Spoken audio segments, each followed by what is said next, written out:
Today, we want to talk about, continue talking about the fundamental theorem of calculus for line integrals. Let's remind ourselves what the fundamental theorem of calculus for line integrals looks like. So, the fundamental theorem of calculus for line integrals has the integral over some path c from p to q of the gradient of some scalar function f dot dr is the potential function evaluated at the endpoint. So, in this case, the gradient is acting as the derivative. C is the set over which we are integrating.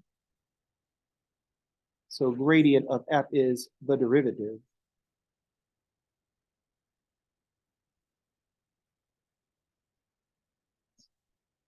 F, the potential function, is the function.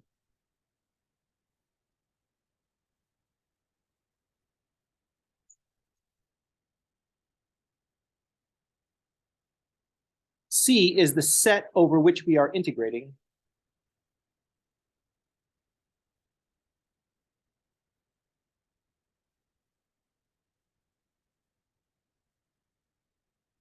And P and Q are the endpoints of that interval.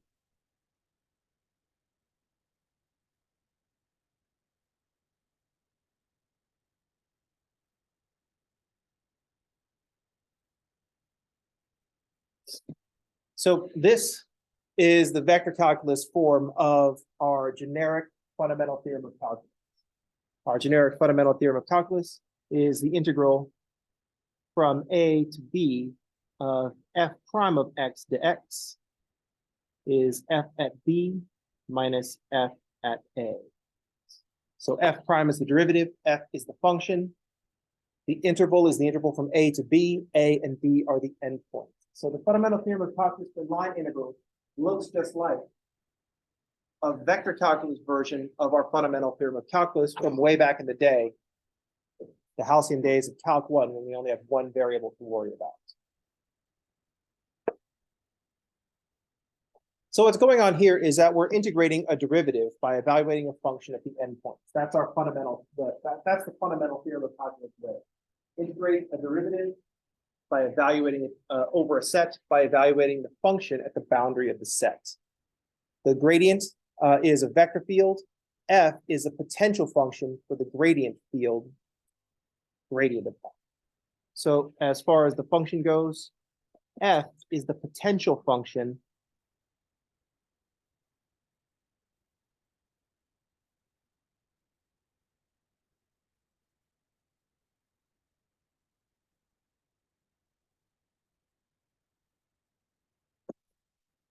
for the vector field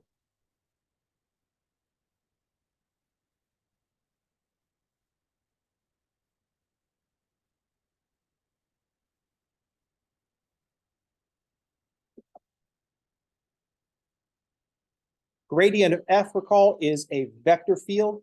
It's the del of the function, the del operator applied to the function. So take that scalar function f and makes it a vector called the gradient.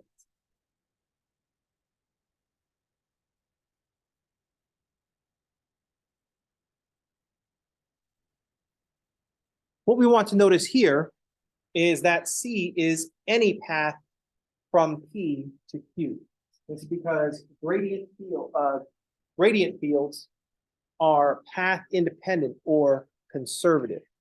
So the cool thing here, C is any path from P to Q.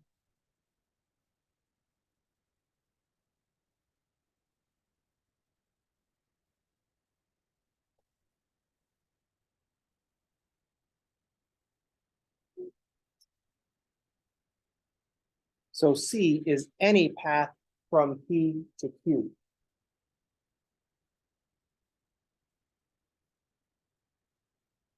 Gradient fields are path independent.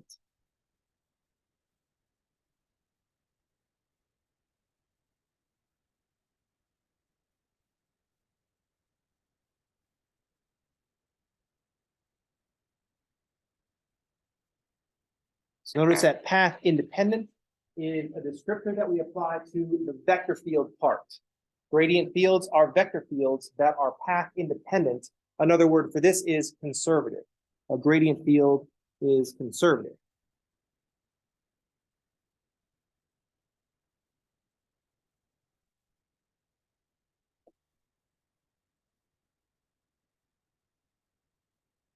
Moreover, it goes the other direction. If you have a conservative vector field, then it is a gradient field.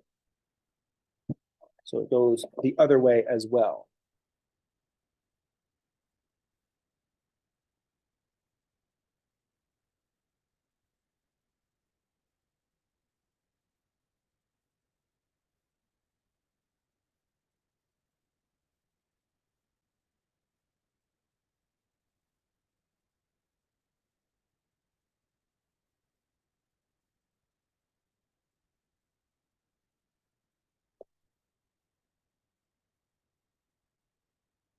You find that a vector field is a conservative vector field, then you can conclude that it is a gradient field and must have a potential function.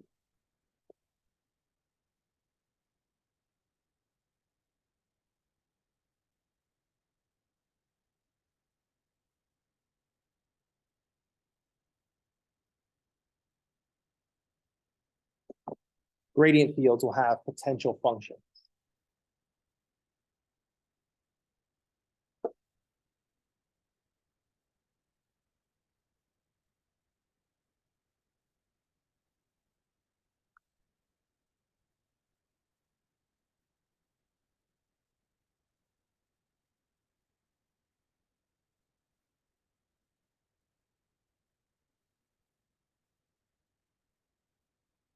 So we want to talk about identifying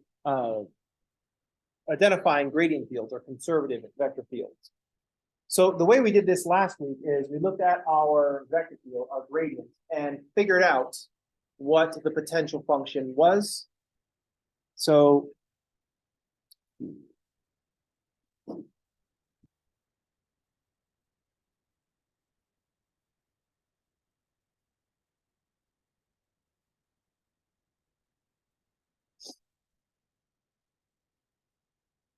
I have to cheat a little bit. The potential function I used last week, I think, was x squared y plus y squared. Or did I use minus y squared?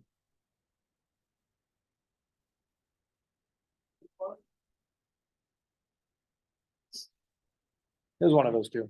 So we looked at our gradient, our vector field. Well, I also called it G. I'm not going to be consistent. That was like a whole weekend ago. So our gradient field would be 2xy I hat plus x squared plus 2y j hat. There was our vector field. Now we were wondering, is this a conservative vector field? That was a question that came up. Is this vector field conservative? Because theoretically we didn't know this. So that might be the question that we want. Is this vector field conservative?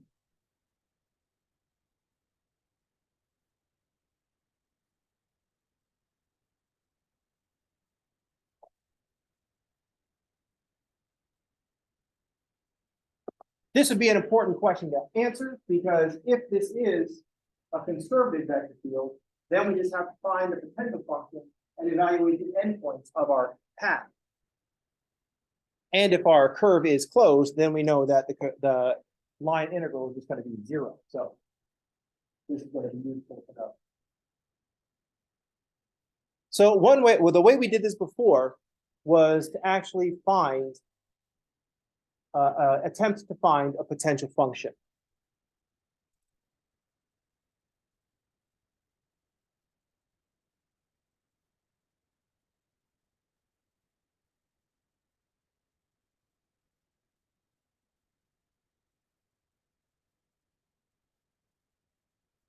So one thing that we could do is we could try to find the potential function.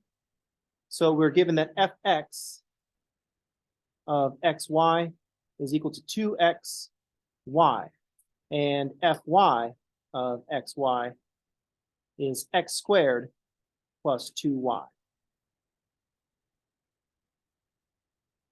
if we integrate, we're looking at something in the middle. We're looking at something that sits at the derivative location. We could try to figure out what the function is by integrating. So going up, going from our first derivative to our zeroth derivative means integrating. So we're going to go backwards. So this tells us that the form of f should be an x squared y plus some constant stuff.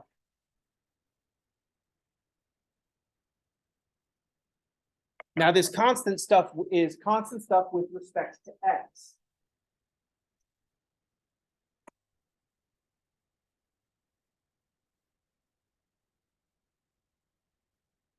So there might be some stuff that's constant with respect to x. This could be constants or functions of y.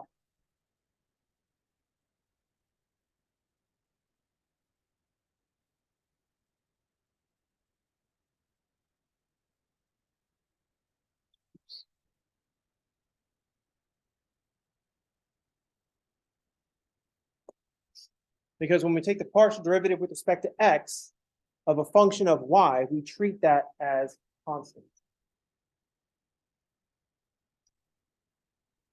Looking at the y derivative, the y partial derivative, if we integrate this with respect to y, the integral of x squared with respect to y is x squared y, and the integral of 2y with respect to y is plus y squared. And then there's going to be constant stuff with respect to y.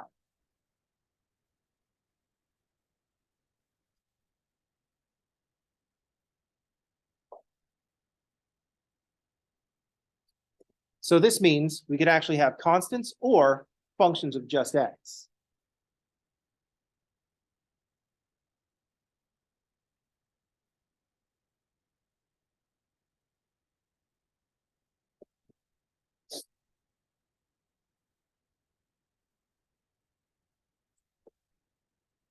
So the way to figure out what f should look like is we look for the terms that match up. X squared y, that matches both. Here, the y squared, that's going to be our constant stuff with respect to x, and our fx did not produce any constant stuff with respect to y. So we get the stuff that matches.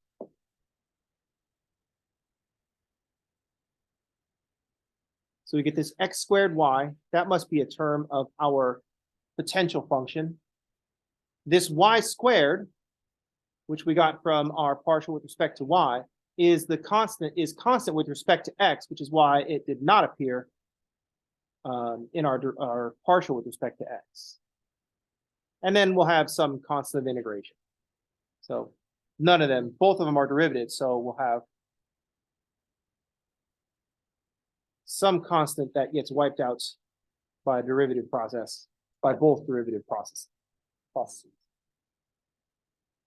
So one way to go about this, determining if we have a vector field that is conservative, is to actually try to find our potential function.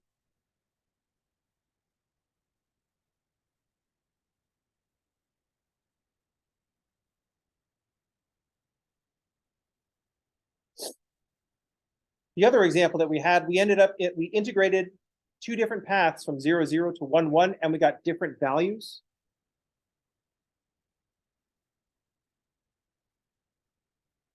I think I'm switching these names, but it's fine.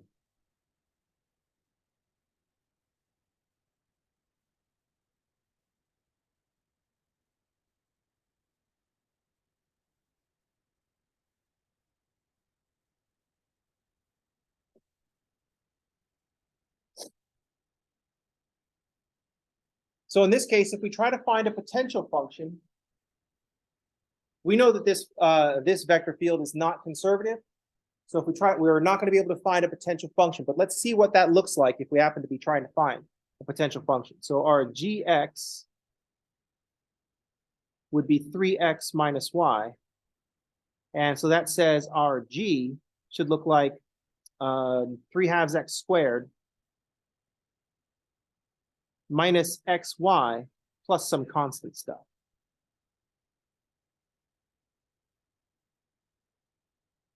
This constant stuff could be constants or functions of just y.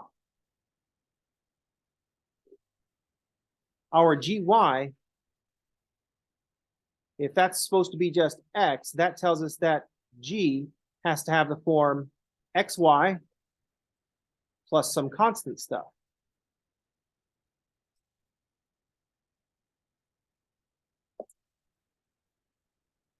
And now we can see that these do not match. I don't have anything in common. My g has some constant stuff with this 3x squared. That could be the constant for our g that disappeared with the dy, but I've got an xy and a minus xy that don't match.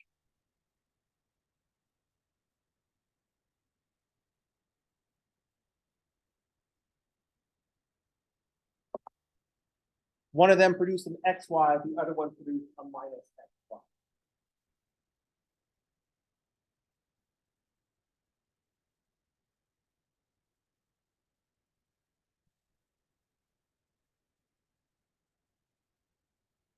So we can actually find a potential function.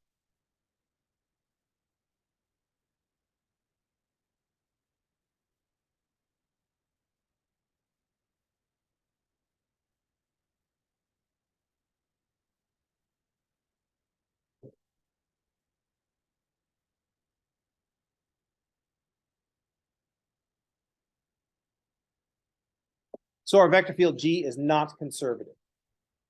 We knew that already because we calculated two different paths, and one of them had 11.6 and the other one produced a 7.6.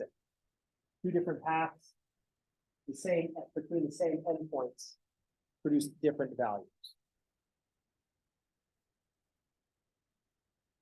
But here we had a vector field that is not the gradient of some potential function. Any questions?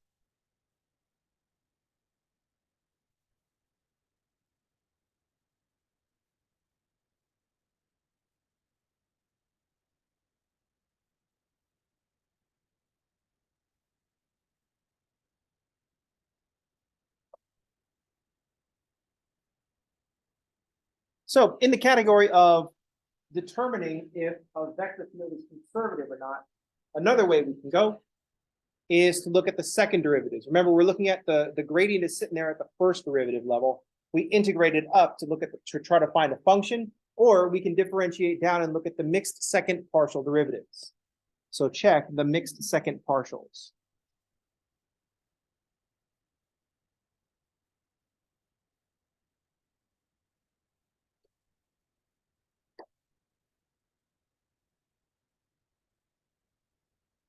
So if we start with the function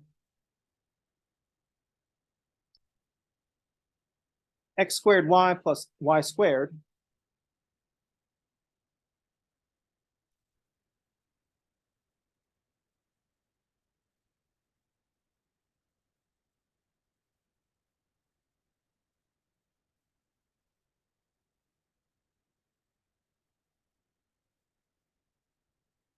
our first partial derivatives are where we get the components of our gradient.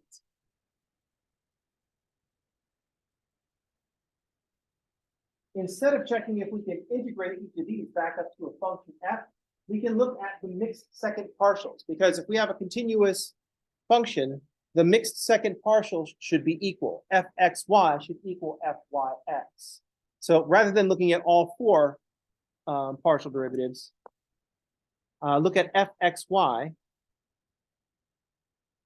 The derivative of fxy is going to be, this derivative of fx with respect to y is going to be 2x.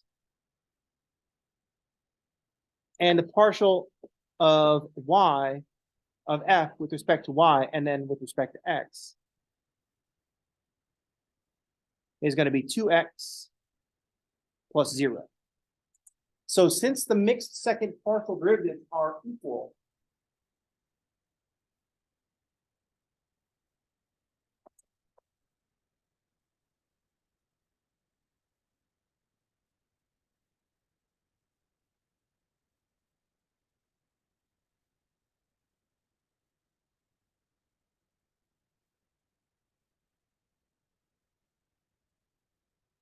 That tells us that the vector field was a gradient field.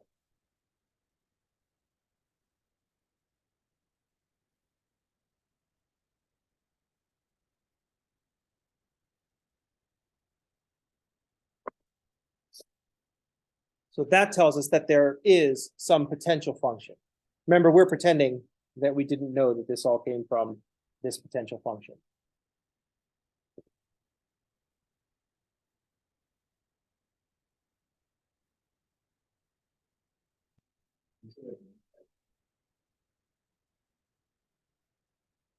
The vector field is a gradient field because the mixed second particles are equal. Remember, we're starting knowing this piece in here. F at xy is there's F1 I plus F2 j. So we're pretending that we don't know that this came from a gradient field. So our F1 and F2 first partial derivatives of some function. Let's look at the second partial derivatives. If those mixed second partials are equal, then we have a potential function, and this is a conservative vector field. So what we're looking at is if F1 is the partial with respect to x, we're asking the question, is the partial of F1 with respect to y equal to the partial of F2 with respect to x? Another way of saying these second partials should be equal is to say that this difference should equal 0.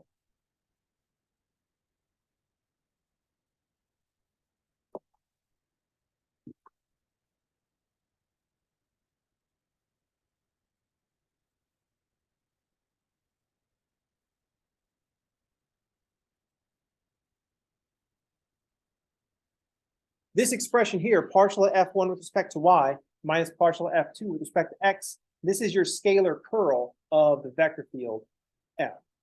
If the scalar curl is equal to 0, then your vector field is conservative.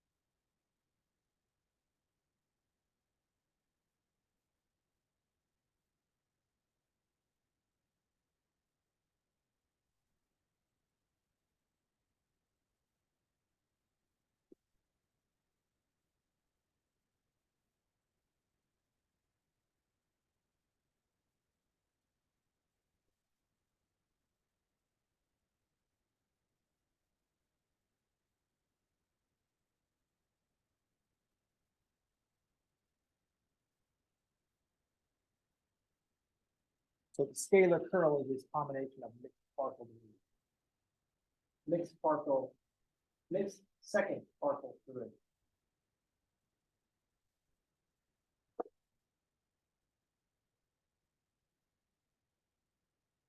Applying that to our vector field that was not conservative,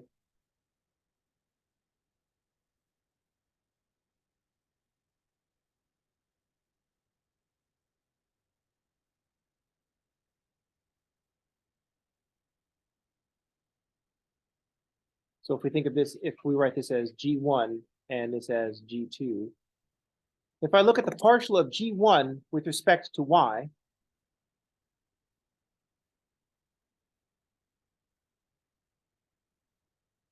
I get -1. And if we look at the partial of G2 with respect to x,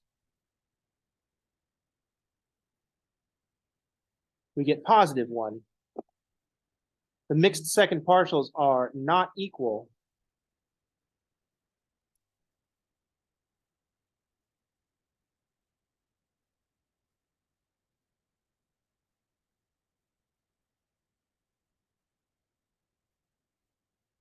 That tells us that G is not conservative.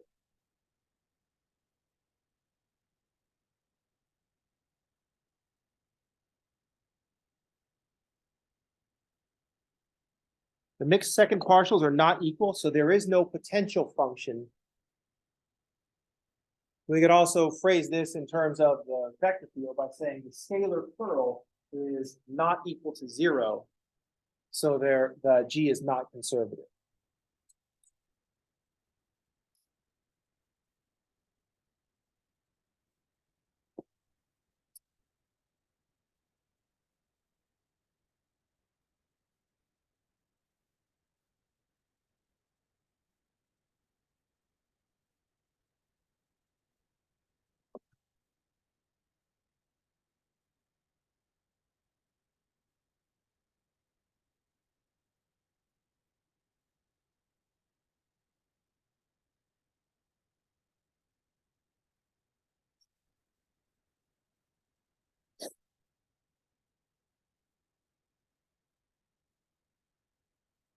Okay, bro. Okay.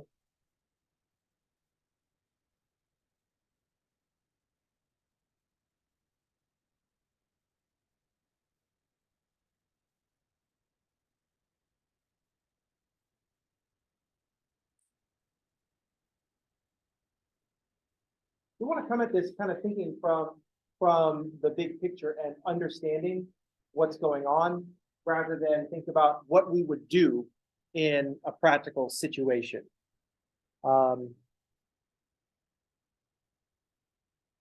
So I think from a student perspective, when we think about a practical situation, it's like, oh, well, if we do this, if we look at the scalar curl, right, this was a pretty simple example, but if we look at the scalar curl, why don't we just try to find a potential function if that's the thing that we're going to need? If we find that a potential function, we'll just evaluate that at the endpoints and subtract. Why don't we just do that? That's thinking in terms of process and not thinking in terms of understanding the overall picture. Does that make sense? So it seems like finding the potential function with extra steps, like up in this when our vector field F, I'm convinced now I switched these two names. It doesn't matter. Get over it. I need to get over that. When we had the vector field that we knew was conservative, it doesn't make sense to find these mixed second partials, say, now let's go find our potential function. It's like, oh, why don't we just start off finding a potential function? If we started off from here trying to find the potential function that we would be using to evaluate the line integral, then we could have skipped this step. This scalar curl business is like finding the potential function with extra steps. Although at least in the second one, we didn't have to find the potential function because we found that the vector field is not conservative. But that's not the point. The point is bringing up the scalar curl. And if the scalar curl of the vector field is 0, then the vector field is conservative. This gives us insight. This gives us more insight to conservative vector fields. And the idea here is that we got to figure out why we are calling that conservative vector field. The conservative that we're talking about in this context is goes with things like conservation of momentum and conservation of energy and conservation of mass. That's the kind of conservative that we're thinking of.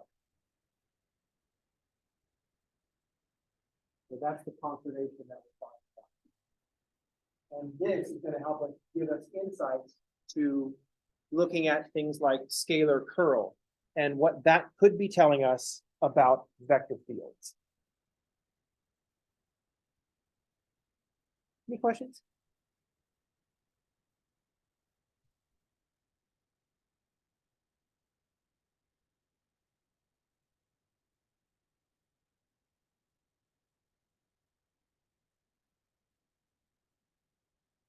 This is when you start finding out that nerdy might be a character trait. Because you're like looking at all this math, it's like, oh yes, this is not about just solving problems. This is about like looking at all the details. What's one that I recently encountered? Rosewood fingerboards on Fender. At one point, they were using slab fingerboards. They would cut a piece of rosewood, it was flat on the bottom. They would slap it on and round that. Then they also have laminate ones where they would like round the neck and then round the fingerboard and put those rounded parts together. No one cares, except like guitar nerds might care. It's like, we need to get into the details. That's what makes a 63 different than a 62. And That's when people like show like a broken piece of a taillight and say, what car did this fall off of? And it's like, well, obviously that is a second generation Toyota Corolla. And then someone comes in and is like, oh, yeah, but it was late in the model year. You can tell by this. And it's like, oh, who the heck pays attention? Nerds. Nerds are who's paying attention. You know what I'm talking about? You look at all these differences that just for the most part don't matter. At one point, Corollas were rear-wheel drive. Now they are front-wheel drive. Some people will know that. For the most part, people know Corolla is the small one. It's the entry-level one. You know what I'm talking about? It used to be the cool one.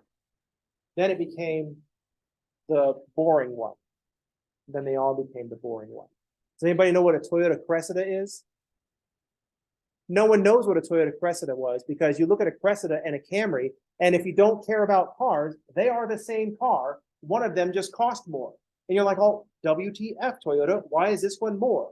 And they're like, oh, because this one is rear-wheel drive, this one is front-wheel drive. And the consumer is like, oh, I don't care because I don't know what that means. I'll take the cheaper one. And then all these Cressidas were like, oh man, is no one going to buy us? And we're like, oh, not for like 30 years, dude, not for 30 years.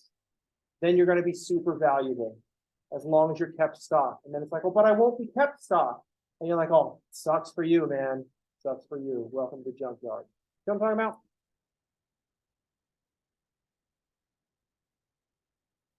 Just wait. If you want an idea about what the future classic cars are, look at the things that people aren't buying today. That's it. What is not selling today, that's going to be a future classic.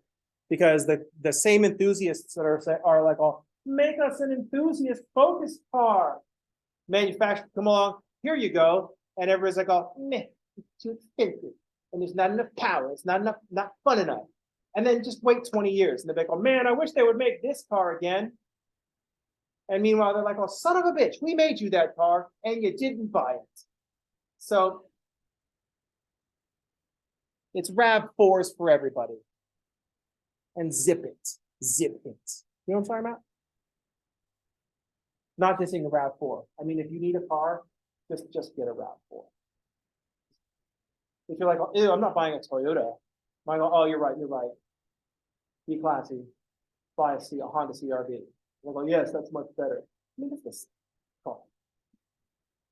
I mean, they're not the same, but I mean, come on. It's an appliance crossover. It's a small appliance crossover. They're the same. If you want someone with something with style, you'll get the Mazda. I know I've said this before because I can't convince people to just buy the goddamn minivan. Just buy the minivan.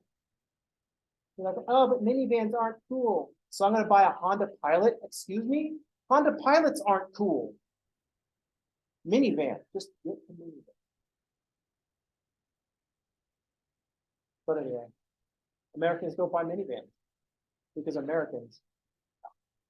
Kidding. I've been distracted. Someone dropped their wallet. Get something for this class.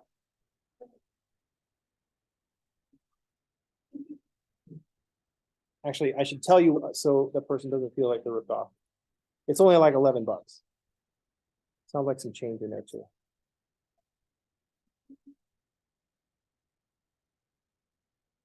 It's got Pokemon cards. I don't know if I should be going through this person's stuff, but I don't know my Pokemon. Is it Magarna? Is that how I say it? There's a Darmanitan. That guy looks very happy. I'm not familiar with my Pokemon. Sorry to be going through your wallet, dude, but I mean, you dropped it. There's a Chimchar. That is super adorable. I don't know anything about Pokemon. I'll put them back in the same order that you had them. Sorry, I think this was in this pocket. And there is some change. Any ID? Oh, there is ID. There is ID. Yeah. No driver's license. I'm not going to give that out.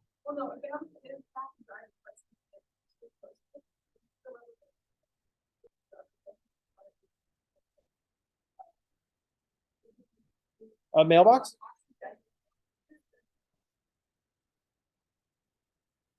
Holy shit. I did not know. Oh, Okay, one quarter fell out and I'm putting it back. Who keeps change in their wallet? Dude, come on, man. I wish I could find out who keeps it back beforehand. But I did not know that. That's new information. I did not know you could just like, but I'd be really, I wouldn't want to like wrap it because there's like change and the loose change would definitely be falling out. So anyway, maybe I'll just try to find out who teaching this class. All right, that's scalar curl. We need to talk about curl in general because we can start talking about vector fields in R3 and integrating those. That's going to do it for today. I will see you all on tomorrow. Everybody have a good day and thanks for playing.